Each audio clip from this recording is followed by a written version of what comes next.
કેમ છો મિત્રો? જય Shri Krishna. Good morning. Welcome to my vlog. આજે આપણે અચાનક રાખી દીધો છે ગુજરાતી સ્પેશિયલ ખાટી મીઠી દાળ ઢોકળીનો પ્રોગ્રામ. દાળ ઢોકળી બનાવવા માટે આપણે 2 કપ પહેલાં તુવેરની દાળ લઈ લીધી છે અને ચોખ્ખા પાણી આપણે ધોઈ નાખી છે અને પછી એને આપણે 2 ગ્લાસ પાણી મૂકીને આપણે એને બાફવા મૂકી દીધી છે. દાળ બફાઈ જાય ત્યાં સુધીમાં આપણે ઢોકળીનો લોટ તૈયાર કરી લઈ, જેમાં 1 ચમચી મેં તેલ નાખ્યું છે. ધાણા જીરું, લાલ ચટણી, મીઠું, હળદર એ બધું નાખીને આપણે રોટલીનો લોટ હોય તેવો આપણે બાંધી લેવાનો. પછી 10 મિનિટ આપણે એને રેસ્ટ આપવાનો છે.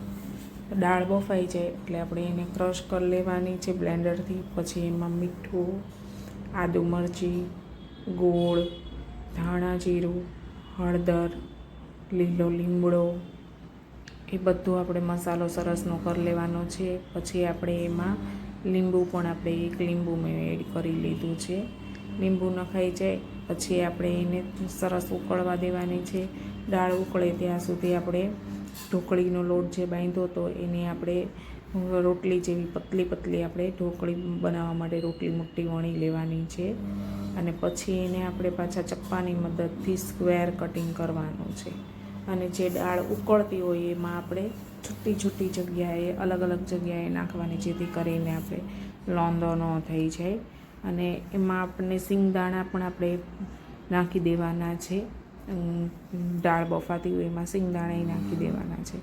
પછી દાળ ઢોકળી ઉકળી જાય 15-20 મિનિટ આપણે એને ઉકાળવાની છે.